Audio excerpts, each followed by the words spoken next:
Assalamualaikum warahmatullahi wabarakatuh. Selamat pagi anak-anak semuanya. Bagaimana kabarnya hari ini? Mudah-mudahan kita semuanya dalam keadaan sehat walafiat. Amin ya Allah rabbal alamin. Baik, pada kesempatan pagi ini insya Allah Buntin akan menceritakan kisah keteladanan sahabat Nabi Muhammad SAW, yaitu Bilal bin Rabah, sesuai dengan kelas kita, yaitu kelas Bilal bin Rabah. Bilal bin Rabah adalah budak dari Habasyah yang diperdekakan oleh Abu Bakar. Bilal ini masuk dalam as-sabiqunal awwalun, yaitu orang-orang yang pertama masuk Islam. Menyebut nama Bilal bin Rabah, kita pasti terbayang kisah keteguhan hati seorang muslim sejati. Betapa tidak saat umat Islam masih berjumlah sekian orang, serta kekejaman yang diterima kaum muslimin, seorang budak berkulit kelam bertekad bulat dan mengikrarkan diri beriman kepada Allah Subhanahu wa Ta'ala. Beliau adalah Bilal bin Rabah. Ia berasal dari negeri Habasyah. Ia biasa dipanggil Abu Abdillah dan digelari Muazzin ar-Rasulullah. Ia berpostur tinggi, kurus, warna kulitnya coklat dan pelipisnya tipis serta rambutnya yang tebal. Ibunya adalah hamba sahaya atau budak milik Umayyah bin Khalaf dari Bani Jumu'ah. Bilal menjadi budak mereka hingga akhirnya ia mendengar tentang Islam. Kemudian ia menemui Rasulullah Sallallahu Alaihi Wasallam dan mengikrarkan diri masuk Islam. Ia merupakan kalangan sahabat Rasulullah yang berasal dari non-Arab. Dalam tokoh-tokoh besar Islam dipaparkan bahwa Umayyah bin Khalaf pernah menyiksa dan membiarkannya dijemur di tengah gurun pasir selama beberapa hari. Di perutnya diikat sebuah batu besar dan lehernya diikat dengan tali. Lalu orang-orang kafir menyuruh anak-anak mereka untuk menyeretnya di antara perbukitan Makkah. Saat berada dalam siksaan itu, tiada yang diminta oleh Bilal kepada para penyiksa, kecuali hanya memohon kepada Allah Subhanahu wa Ta'ala. Berkali-kali Umayyah bin Khalaf menyiksa dan memintanya agar meninggalkan agama yang dibawa oleh Rasulullah Sallallahu Alaihi Wasallam, namun beliau tetap teguh pendiriannya. Ia selalu mengucapkan ahad, ahad. Ia menolak mengucapkan kata mengingkari Allah. Abu Bakar As-Siddiq lalu memerdekakannya. Abu Bakar adalah seorang pemimpin.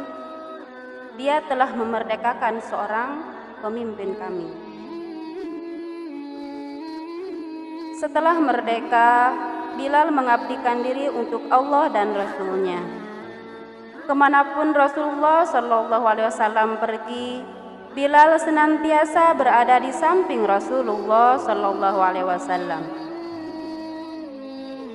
Karena itu pula para sahabat Nabi Shallallahu Alaihi Wasallam sangat menghormati dan memuliakan Bilal bin Rabah, sebagaimana mereka memuliakan dan menghormati Rasulullah Sallallahu Alaihi Wasallam. Saat Rasulullah Sallallahu Alaihi Wasallam berhijrah ke Madinah, Bilal pun turut serta bersama kaum muslimin lainnya. Ketika Masjid Nabawi selesai dibangun, Rasulullah Sallallahu Alaihi Wasallam mensyariatkan azan. Rasulullah kemudian menunjuk Bilal untuk mengumandangkan azan karena ia memiliki suara yang merdu. Lalu Bilal mengumandangkan azan sebagai pertanda dilaksanakannya sholat 5 waktu.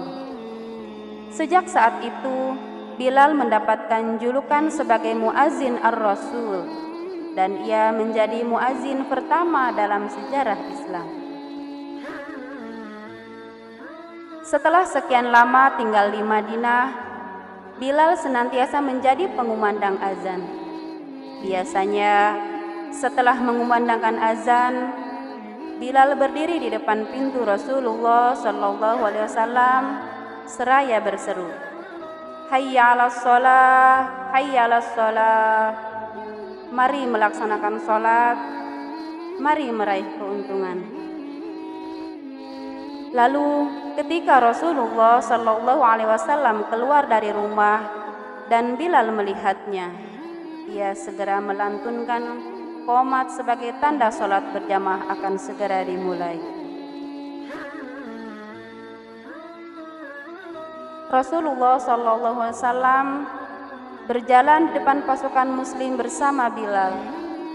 Saat masuk Ka'bah, beliau hanya ditemani oleh 3 orang para sahabat, yaitu Utsman bin Affan, Utsman bin Zaid, dan Bilal bin Rabah.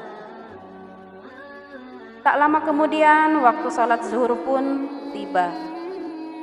Ribuan orang berkumpul di sekitar Rasulullah SAW, termasuk orang-orang kafir Quraisy yang baru masuk Islam pada saat itu.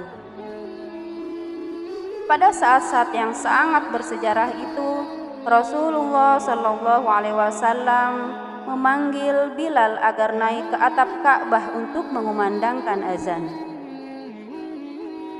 Tanpa menunggu perintah kedua, Bilal segera beranjak dan melaksanakan perintah tersebut dengan senang hati.